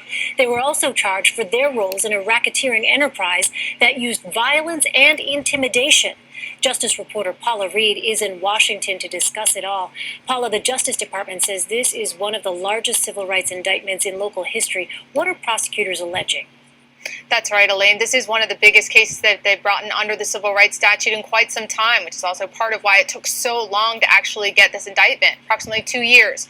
Prosecutors allege a barbaric plan to attack and intimidate African-American residents of the Ramona Gardens housing complex in East Los Angeles. Now, this complex is about 95% Hispanic and about 3% African-American. First, this group started with threats, and then they moved on to firebombs. And Elaine, they say this was a very sophisticated plot. And a highly, trying to think of the word, but basically, is basically mainly Hispanics. So you mean to tell me they're firebombing because it's some gang violence and it's like some Crips that they was... No, this is all racial. Okay, so again, like I'm saying, in all these countries, we're being hated and raped, and Deuteronomy, that curse, is because, by the nations that we're amongst. Okay, so again, here in a predominantly Hispanic neighborhood, racially being oppressed, firebomb, trying to kick them out, something that, again, Esau, your main man Esau would do. You know what I'm saying? So you're trying to kick us out. Or kick them out. You know what I'm saying? They purchased disguises. And again, I'm speaking the truth because obviously, I live in Cali. You know what I'm saying? And I live where I stay. Yeah, I'm basically in a predominantly. Well, I'm where Jake is at, but in the complex I live is mainly Latinos. And they mainly don't say nothing. You know what I'm saying? Don't look. Might say something here and there, but for the most part, everyone stays to themselves. So it's like, you know what I'm saying? So it ain't had nothing to do with no curses amongst the northern and southern kingdom. All right, so because we already established that throughout this whole lesson, damn near 2 hours. You know what I'm saying? Cutting doctrine in Latin America, not even done yet. Bomb-making materials, and then they divided themselves into 2 teams, and everybody had a very specific task. One person, his job was to break the windows, the next person would light the firebomb, and the final guy would throw the firebomb inside the residence. They were even savvy enough to leave their cell phones behind to avoid being able to be traced by law enforcement. So disturbing. These men, Paula, I understand, were also charged with racketeering, and the indictment says that families, including children, were among the victims. What can you tell us about that? That's right. Many of the residents that were targeted, children were home. Many of them were minors. In fact, Elaine, one woman, she was sitting with her baby on the couch in the living room right before the firebomb was thrown into her house. Now, other families who weren't specifically firebombed, they reported that mixed-race children were verbally threatened by members of this gang. So it's clear that children were certainly not spared from this intimidation. Do we know, Paula, has this gang been on law enforcement's radar before? Yes, the Hazard Street Gang has been on law enforcement's radar since about the 1940s. They are described as a multi-generational Latino street gang that originated in East Los Angeles, and they were particularly focused on driving African-American residents off their turf in the remote generational. And it's been proven, that they work together. to do that with Esau. Latino street gang that originated in East Los Angeles, and they were particularly focused on driving African American residents off their turf. And the Ramona Gardens apartment complex is one area where they considered their turf. Now these 7 men face between a life sentence and 100 years in prison. Disturbing case to hear about children being targeted as well. Paula Reed. All right, so and these are the comments found Brown Pride. So as you can see, so I'm not making this stuff up. That's why I say this is a good lesson, because it's right there. Okay, because you see, we just watched the video. This is the comments, Brown Pride. So these are supposed to be our people. Okay, that's Esau. That Esau would do something like this. This is not the spirit of the curses or whatever y'all trying to say. That's the spirit of Esau. And if you're trying to flip it and make this a curse, the Brown Pride, the Northern Kingdom happy that they're oppressing Southern Kingdom, then yeah, you're a hypocrite. Because if it was, then that's like saying Esau is, you know what I'm saying? That's like saying Esau, which, GMS is them guys that be pushing that. But basically, yeah, you would be a hypocrite. Okay, because, when it comes to Esau, all of a sudden, Esau hates black people and Latinos, but then, when you're doing it to us, the same racist shit that Salak for my language, but when you're doing the same racist stuff that Esau does, all of a sudden now you're under the curses, and it's the Northern Southern Kingdom beefing. Okay, and it says, we Mexicans know racism is wrong. This is the way it should be. Mexicans against blacks, not Mexicans against Mexicans. So, so again, showing you we're not the same people. They're for their own, and that's what we should be as Israelites. Especially if you choose to live this gangster life, especially if you are a Southern Chicano. Okay, and again, there goes, that was with the Brown Pride. Also, I had deleted it earlier. Deleted it, but let me get it again right here. So this was on the same one. It says, where's the names? I'll put money on their books. Okay, and obviously you should know what that's talking about. Jail time, so Oh no! Did your game just get interrupted by an update? It's switching time to a Chromebook that updates automatically. Switch to updates without interruption. Switch to Chromebook. De hecho, cuando era pequeña, yo solía pintarme con cal para decirle a mi mamá que quería estar blanca. Y de hecho, también siempre había querido ser blanca, pero actualmente pues me di cuenta que la piel morena es bonita y sobre todo que, sí, hay personas que se ven bien incluso con su color.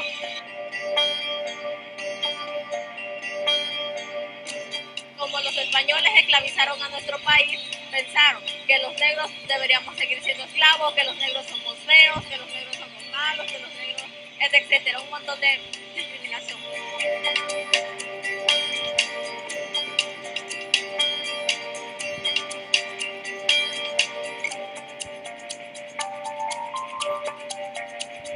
Entonces, si nosotros como cultura, como etnia, no existimos, obvio que tampoco el gobierno tiene una responsabilidad presupuestal, y eso es lo que queremos, ¿verdad?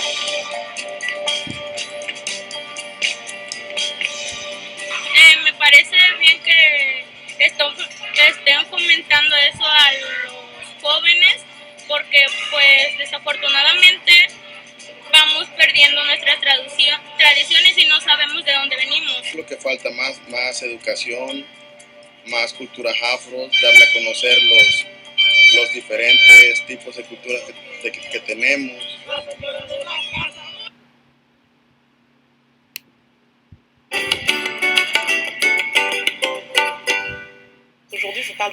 Today I'm talking about a movie that has garnered considerable attention upon its release in Mexico, The Negro, produced by Jorge Perez Solano. The movie is historical for several reasons, the first being that it's the first Mexican film with a 100% black cast, comprised of local amateur actors, and should contribute to the long-awaited recognition of the Afro-Mexican community on the big screen. La Negrada tells the story of two women involved. Even got this movie. I think I'm gonna watch this. Try to watch this, but yeah. So yeah, just showing you. Yeah, but you got people talking. They never seen even when the movie like this is out. They talking about they never seen a black Mexican before, or there's no Mexicans of African descent. You know what I'm saying? So yeah, man. In a love affair with the same man. The movie was shot in Costa Chica, which is home to the largest concentration of Afro descendants in Mexico. Let's have a look at the trailer.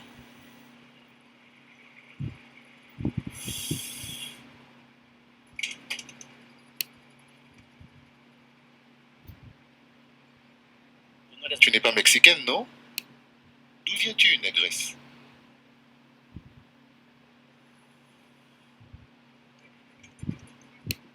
Tu n'es pas mexicaine, non? D'où viens-tu, négresse?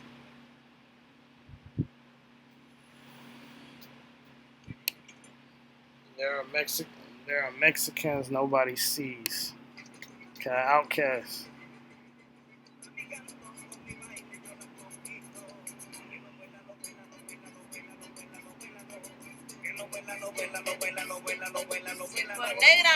On me méprise parce que je suis noire, mais ma couleur... Yeah, I'm despised because I'm black. Okay. est comme le diamant, la plus belle. La mejor. Ay, ay, ay. The history of black people in Mexico, who represent 1% of the total population, is still very little known to the general public, for the simple reason that they are not even recognized as an official ethnic group at home, where they are marginalized and face institutionalized racism. These Afro-Mexicans are descendants of slaves, including the most famous of them, Gaspar Yanga, descendant of a royal family in Gabon. He led a rebellion against Spanish colonialists in the late 16th century before becoming the first freed slave and the founding village of the Yanga town. This is explained by Roxana Bangura, a black American who decided to explore her African roots. There's been a resurgence in Mexico of black pride, African pride. I want to say about 5 years ago, the government officially recognized the African descendants in Mexico. A lot of them are in Veracruz. There is a restaurant called La Mandinga, named after the Mandingo ethnic group. They serve yuca, cassava. It's very familiar to me. Plantanos, plantain. So I'm familiar with those things, and I want to explore the food culture and make the connection between Western Africa and Veracruz, Mexico. There's a lot of African history there, and I want to connect with those individuals. La sortie de la... So again, yeah. And yeah, even though, like I said, everyone wants to point it and make it seem like it was just the connection between West Africa, there was already Negroes here. Okay, and I showed that, and again, the Judah isn't the only tribe scattered video. The release of La Negrada in Mexico has not been without controversy. Several Afro-descendant organizations denounced the director's use of the word savages in an interview to describe Afro-Mexicans. According to them, the film in an interview savages denounced the So yeah, you guys want to talk about Indians was savages, which again, Indians was called Negro, and those Indians were Negroes. But yeah, here it is, savages. So again, like I said, every time we're gonna be watching this, and words are gonna come up. Again, that's your Deuteronomy 28:37. Director's use of the word savages in an interview to describe Afro-Mexicans. According to them, the film also peddles stereotypes about blacks. It is hoped that their concerns will be heard. C'est un peu dommage qu'un film qui partait d'une bonne initiative soit entaché par la polémique. On verra quelle suite sera donnée à leurs préoccupations. Et puis, and then I cannot live without mentioning the Queen of Soul, Aretha Franklin, who passed away last Thursday at the age of 76 and after a career marked by many records. She was the woman with the largest number of singles sold by any female artist, more than 14 million, the first woman in that. So that was it on that. There was another thing I was going to look into. Okay.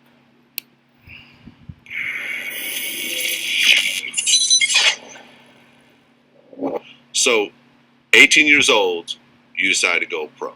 And at that point, you're all in. Yeah. And you start out as a super featherweight originally. Yeah. Okay. How much did you weigh back then? I was going to the win about 128, 129. Okay. So you turn pro, and your first 3 fights was Alante Davis, David Warren Huffman, and Ramon Flores. Yeah. And you knock out all 3 of them in the first round. Yeah. How crazy was that? I was just living in the moment. It'd be funny, man. But yeah, just listen to this. So I think I got 2, this video and another one, and that would be it for this first part. I might put some other things into the next part. For me back then, I didn't care for money. I didn't care for the money because I understood all I got to do is do what I got to do, and the money gonna be there. For me, I was just in love with boxing so much that I didn't care for money.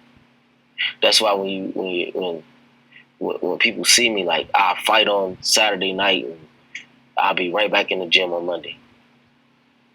Yeah, I was chasing a dream. I knew I had a lot to do.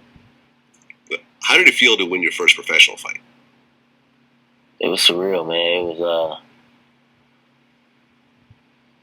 crazy. It was crazy. That shit was only 30-something seconds. 20-something seconds. So really just like on some Mike Tyson shit, with someone else. My first whooping ever, and I trashed him. And then everybody started calling out, "Nuke, nuke, nuke." So a little up bad. I was crying, did more, whatever. I still respect him the same way. And then it became Ricardo Williams, who was it? And then it was just over. Greatest of all time. I mean, record-wise, at least. When you fought Ponce de Leon, you actually moved up in weight.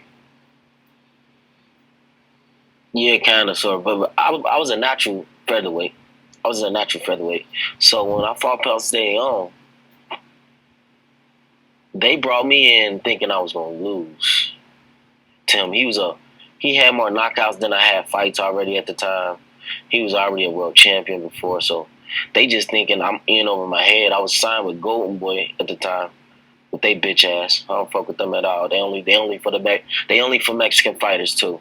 Oscar, no, he a cool dude, but they only for Mexican fighters. So I was with them at first. So yeah, they take me only for Mexican fighters. So they only looking out for their own, man. That's what it is. To his hometown. This is my first HBO fight in front of 12,500 people against me.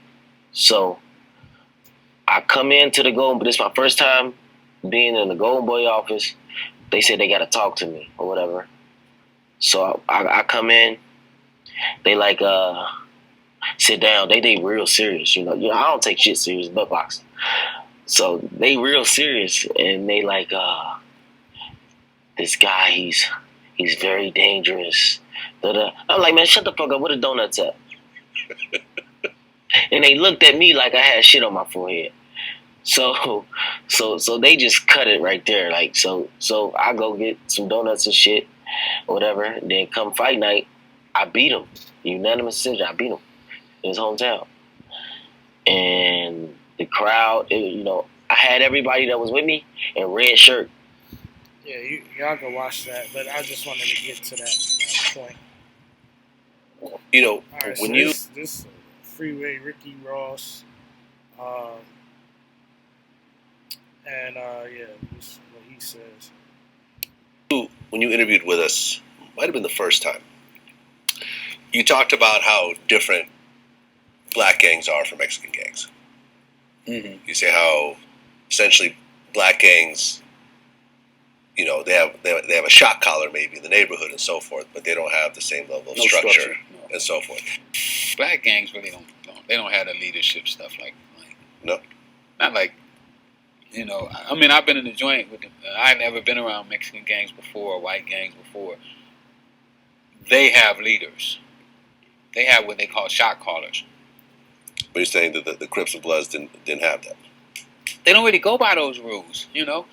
They got a guy that may call the shots on 2 or 3 guys. See, and look, even with wickedness, can't even get organized. Just like us as a nation, we can't even get organized. But yet, Mexican gangs team up with the Aryan Brotherhood, and they got all their stuff together. Even you see that in the movies, man. I believe what's that, American Me, stuff like that. So yeah, but you know, just showing you we're you know, as a nation we're not together. All right, so because yeah, it's curses. As you know, they're following, but when you're talking about he's gonna dictate to the whole hood, that ain't finna happen. No, black gangs don't do it. If they did, they would be a lot more powerful than what they've been. I think one of the problems is lack of organization. This has kind of been a topic that we've ended up running with recently. When, you know, I talk to people like Mr. Criminal, who's you know, a rapper who's affiliated with the Serenos. You know, me and Trey D talked recently, you know. Oh, did you? Yep. Yeah, Trey D's a regular on the show. Yeah, that's my man. You know, and he basically said how the difference is, and you know, the obligation as far as being a part of a Mexican gang. You have to do certain things that you can't even question. Such as, give me an example. Well, I mean, just orders. You know, it's just orders. Whatever. So if you say go beat up that guy, you gotta go. You know, you gotta go do it. You gotta go do it. Gotta go shoot him. Gotta go do this. It's not like that. You know, it's like, you know, no, we gonna go shoot him. You know what I'm saying? You ain't, you know, or if he's a little homie, it all depends on who's above him that's telling him to do it, how he respects them, how he responds. You know, it's not a do or die situation. You know what I'm saying? No, nobody that's gonna, with a gang, take a vote and they take care of you. With the Mexican gang, they already have their laws. Yeah. And you're gonna follow their laws. Yeah. Like, you can't sleep in the cell with a black guy. Really? No, it's against the law. A Mexican. So again, even in the prison, you know what I'm saying?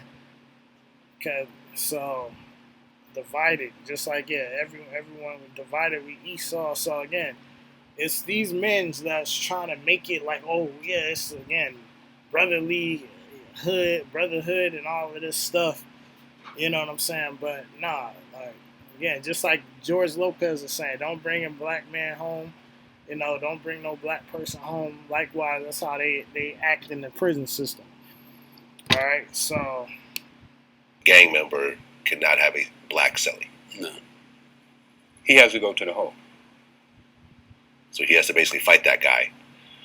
Or something of that. If the numbers are level, or it's going to be a war, then he has to go to the hole until a Hispanic cell opens. It's that serious. It's that serious, yeah. Now, you've never been affiliated with anybody. No. All right, so that was part one. Like I said, Latin America. I hope y'all got edified and got to see, you know, what's going on in Latin America. Like I said, so part two will be Europe. Might throw in some stuff about North America rather. You know, something light, but next stop is Europe. All right, shalom.